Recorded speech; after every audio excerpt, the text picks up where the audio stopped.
일요 한자 9번째 시간입니다. 이번 시간은 지금 몇 번 계속 배우고 있는 중국 왕조의 이름, 오늘은 마지막 시간으로 4번째 시간이 되겠습니다. 조금 나라들이 많아서 시간이 어떻게 좀 걸릴지 모르겠는데요. 사실 제가 이번에 쭉 한 중국 왕조의 이름은 저는 역사학자가 아닙니다. 그래서 그냥 한자를 이렇게 조금 우리가 친하게 접근하고자 가르치는 입장에서 한자로 된 나라들의 이름이니까 호기심을 가지고 왜 이런 이름이 가지게 됐을까 하는 순수 아마추어 어떤 탐구파가 이렇게 여기저기서 가지고 공부한 것이다 이렇게 생각하시고 학술적으로 맞지 않는 것들이 있습니다. 그리고 뒤에 보면 아시겠지만 여러 학자들이 설명들이 많습니다. 그래서 어느 것이 정확한지도 사실은 좀 잘 모르는 부분도 있다는 것을 이해를 해주시고 그냥 너무 진지하게 듣지 마시고 이런 것이 있구나라는 정도만 이해하시면 어떨까요? 네, 우선에 보면 지난 시간까지 수나라 했는데 우리가 이제 친숙한 이름들이 많이 나옵니다.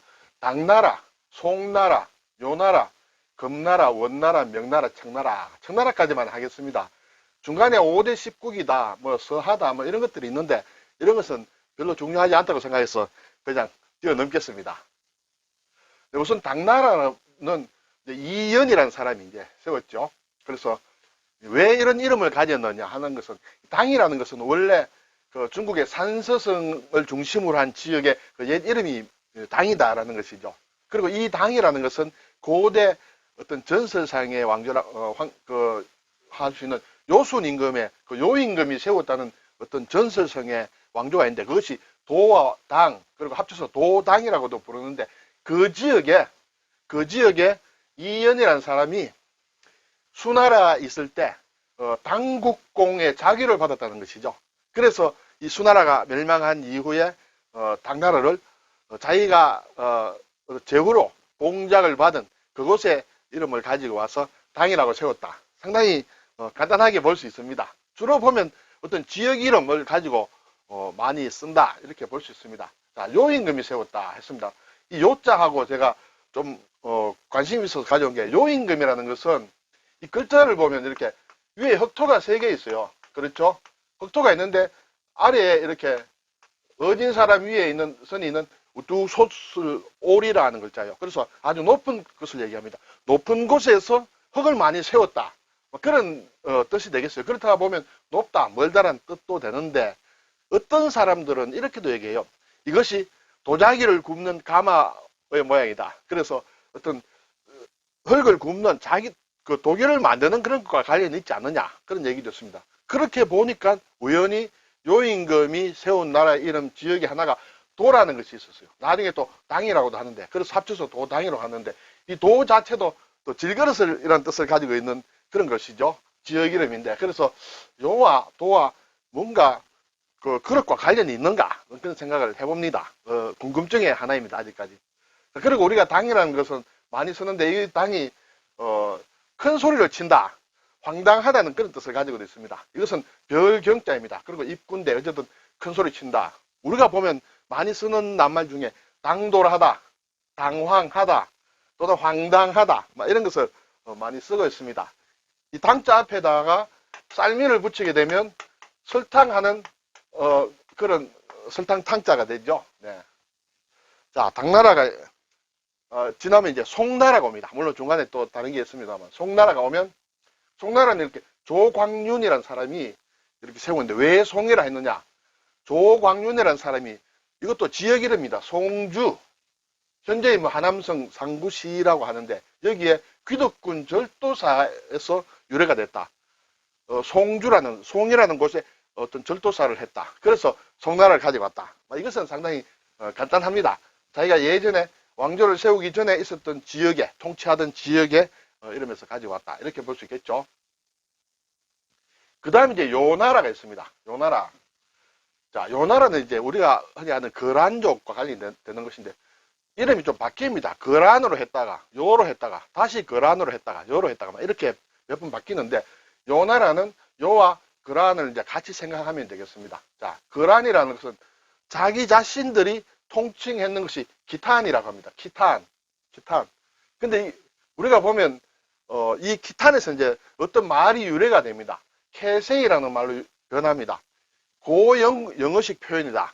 영어의 고어인데 중국을 캐세이라고 했다는 것이죠. 그란이라는 곳에서 자기들이 키탄이라 부르니까 여기에서 캐세이라고 했다. 이것은 이제 마르코 폴로의 동방견문록에 의해서 중국의 북부를 지칭하는 이름으로 주로 영국 쪽에 영어권에 남아있다. 그래서 우리가 지금 보면 캐세이 퍼시픽 항공이라는 항공사가 있습니다. 그렇죠? 캐세이 퍼시픽 에어웨이. 이것은 이제 중국에서는 현재 이름이 국태항공이라고 하는 모양입니다. 국태항공. 여기에서 캐세이라는 게 그란의 키탄, 캐세이에서 온 것이다. 물론 퍼시픽은 이제 태평양이 되겠죠. 그래서 원래로 하면 그대로 하면 중국 태평양 항공이라고 볼 수 있는데 이것을 중국에서 이름이 좀 몇 번 바뀌었습니다만 국태항공으로 했다.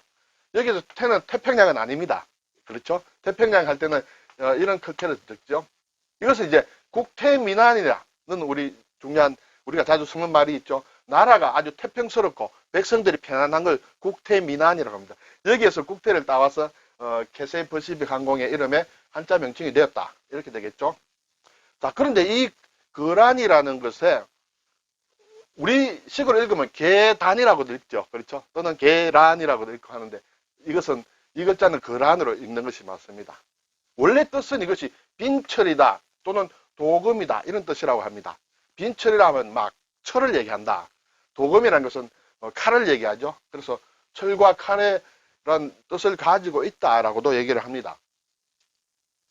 자, 그리고 또 요라고도 얘기를 하는데 이 요라는 것은 역시 요수라고도 하죠. 요하 강의 상류의 그 남쪽 지방에서 유목 생활을 하던 사람들이다. 이 사람들이. 그래서 자신들의 그 발상지인 요수의 이름을 가지고 나라 이름에 넣어서 우리가 태어난 우리의 고향 근본을 잊지 않겠다. 막 그런 뜻으로 이 요나라라는 이름을 가지고 있었다. 이렇게 볼 수 있습니다. 자, 요나라가 망하고 이제 금나라가 옵니다. 금나라는 이제 왜 금이라고 하느냐 이렇게 되겠습니다. 자, 원래 이제 이 아골타가 세웠는데 아골타가 태어난 안추로수라는 어떤 강이겠죠. 호수가 아니고 안추로라는 물이다. 강이다 뜻이에요.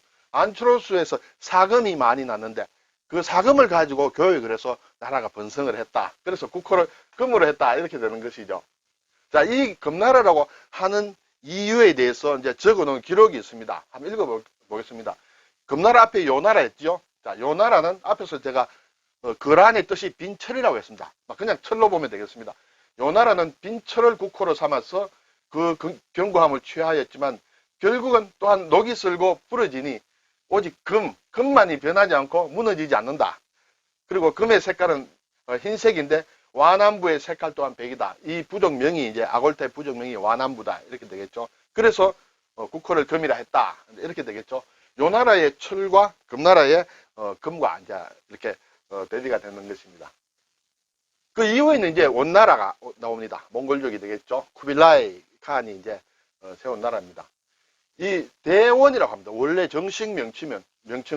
그런데 중국의 역사에 있어서 나라 이름에 정식으로 큰 대자를 넣은 것은 이 원나라가 처음이라고 합니다. 그래서 최초의 통일왕국이다. 물론 그전에도 나라 이름 앞에 대자를 넣었습니다. 우리 대한민국처럼 이제 대자를 넣었습니다. 그런데 그 이전에는 대를 넣어도 그것이 하나의 존칭으로 사용된 것이다. 이렇게 봐야 됩니다. 그래서 정식 국호에 대자를 넣은 것은 원나라가 처음이다. 이 몽골어의 뜻으로 보면 대원 대몽골국이라는 이 뜻이 된다고 합니다. 그래서 대원이 들어오죠. 근데 이것은 이제 또 유래를 찾는 학자들이 보면 어디서 나왔는가 찾아보니 역경에 나온다. 주역에 근괴에 나오는데 대제 근원 만물자시 내 통천이라. 이것은 크도다 근의 원이요 근의 원이다. 근괴의 어뜸이다. 이렇게 되겠죠. 그리고 만물이 여기서부터 바탕이 돼서 자는 바탕이죠. 바탕이 돼서 여기서 시작한다. 예. 그리고 그래서 하늘을 거느린다. 여기에서 이제 대원이다는 이제 그런 국호가 유래했다. 이렇게들 얘기를 하고 있습니다. 자, 그 이후에 이제 명나라가 있죠. 명나라는 우리하고도 지금 하는 나라들은 다 우리 역사에 우리가 역사 시간에 많이 배운 것이기 때문에 좀 친숙한 그런 이름입니다. 명나라는 이제 주원장이라는 사람이 했는데 여기에도 또 학설이 여러 개 있는 것 같습니다. 첫째, 명교에서 유래가 됐다. 종교, 명교에서 명이 유래가 됐다. 또 백년사와 관련이 됐다. 이 백년사는 사는 절사자가 아니고 모의사자죠. 어떤 종교단체인데, 네. 그리고 불교와도 관련이 있다. 유교와도 관련이 있다. 뭐 여러 가지 학설이 있는데 아마 정설은 없는 것 같습니다. 흔히 알기로는 이 명교와 일단 글자가 같기 때문에 관련이 많이 시킬 수 있다. 이렇게 되겠습니다. 그리고 주원장, 이 나라를 건국한 주원장의 주자도 불걸 주죠. 명은 불다, 밝다, 뭐 이렇게 볼 수 있습니다. 그리고 주원장이 이제 소시적에 홍근적에 가담했다. 그래서 이 홍근적의 홍, 그것도 불다. 어쨌든 명이라는 것은 불다는 뜻과 상당히 밀접한 관계를 가지고 있다. 이렇죠. 그 명교를 제가 한번 살펴보니까 만이교를 모델로 한 대운광명교라는 이제 종교단체죠. 여기에서 왔다. 그리고 앞에서 말씀드린 여러 학설 중에서 명교에서 왔다. 이렇게 얘기를 할 수 있습니다. 근데 확실치 않다는 학자들도 많이 있는 모양이에요. 그래서 만이교는 보니까 유대교 플러스 영지주의 플러스 기독교 플러스 조로아스트교 플러스 초기 불교 자이나교 수행방식 다 합친 이란 계통이다. 창시자가 만이이기 때문에 만이교다. 예, 여기 제가 마니아, 지금 우리가 마니아 얘기를 많이 하는데 여기에서 왔느냐라는 얘기하는 사람도 있는데 꼭 확실한 것은 아닌 것 같습니다. 자, 이제 마지막으로 청나라에 들어왔습니다. 청나라는 이제 누르하치가 세우죠. 이제 대청입니다. 네. 자, 여기 청나라는 삼수변에 풀을 청자예요. 이것은 후금의 후신이다. 중국 최후의 통일 왕조다. 그렇죠? 그래서 1618년에 그 여진종 누르하치가 후금을 세웁니다. 후금. 앞에 금나라가 있었죠. 같은 종족이므로 이제 나중에 세운 금이다. 그래서 후금으로 세우고 그걸 다시 대금으로 이렇게 이름을 바꿉니다. 그러다가 좀 더 있다가 이제 누르하치 아들 그 태종이 대청으로 바꾼다. 왜 금에서 청으로 바뀌었느냐라는 게 이제 또 스토리가 좀 되는 것입니다. 자, 여기도 여러 학설이 있는데, 자, 왜 청이란 말을 썼느냐? 오행설에서 볼 때, 앞에서 명나라는 명이라는 것은 불다, 밝다, 불과 관련돼, 그죠? 불을 상징하는 명나라를 이기기 위해서는 물이 있어야 된다. 그래서 물을 상징하는 삼수변에 동쪽을 상징하는 풀을 청을 넣었다. 오행설에 보면, 동쪽은 풀을 청이죠. 그래서 결국 중국 전체를 보면 만주 쪽에 있는 지역은 동쪽 지역에 해당한다 할 수 있으므로 그래서 청과 물을 합쳐서 청을 썼다 이렇게 되겠습니다. 오행으로도 보기도 하고 또는 청나라의 그 어떤 만주어로 보면 이게 다이칭이라고 합니다. 다이칭이라는 것은 이게 대청이라는 것은 다이칭이라고 발음들을 하겠죠. 그리고 우리는 대청이지만 아마 중국이나 일본식은 거의 다이칭 비슷합니다. 이것이 영어로 쓰면 이제 이러한 다이칭이 되는데 이것이 몽골 말로 보면 전사라는 것이죠. 싸움꾼. 그래서 전사의 나라다 해서 이렇게 청이다. 대청이다. 이렇게 되는 것이죠. 그렇게 되면 대 플러스 청이 아니고 대청이란 말이 또 하나의 별도의 낱말이 있다. 대청 자체가. 그래서 단순한 청에 큰 대자를 붙인 것이 아니라 아예 대청이란 다이청이란 말이 있는데 그것이 전사를 뜻한다. 그렇게 해서 이렇게 대청이라고 한다. 이런 학설이죠. 그리고 이제 앞에서 후금과 대금이 있었죠. 누르하치가 세웠을 때 처음에는 후금이라 했다. 왜냐하면 앞에 전 왕조의 금이 있었기 때문에 그것을 계승한다. 그런 뜻이 있을지 모르겠습니다. 그리고 그것을 나중에 다시 이제 대금으로 했다. 근데 이 금이라는 글자의 나라에 중국 한족들이 상당히 이렇게 반응이 안 좋겠죠. 왜냐하면 그 금나라가 세워지면서 한족들이 이렇게 남쪽으로 쫓겨가서 송나라를 만들고 이랬기 때문에 상당히 두려움을 가지고 있었다. 그래서 한족을 의식해서 금과 발음이 같은 청으로 바꾸었다. 이런 설도 있고 여러 가지 어쨌든 나라마다 설이 있다. 나라 이름도 학자들마다 좀 다르다. 이렇게 볼 수 있습니다.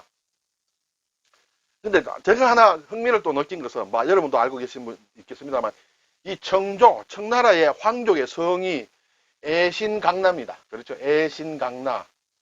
이것을 굳이 이렇게 풀을 하면 성이 김씨라는 뜻이라고 한다는 것이죠. 이것을 애신강나를 막 그쪽 말로 읽으면 아이신교로라고 이렇게 하는데, 청나라 마지막 황제가 부이지 않습니까? 그래서 아이신교로 부이 뭐 이런 얘기를 그 영화 같은 데서 이렇게 본 것 같습니다만, 여기에서 애신은 금이라는 뜻이다 또는 김이라는 뜻이라는 것이죠. 그리고 강나, 교로라는 것은 무슨 씨다. 그래서 김씨를 얘기한다 이렇게 되죠.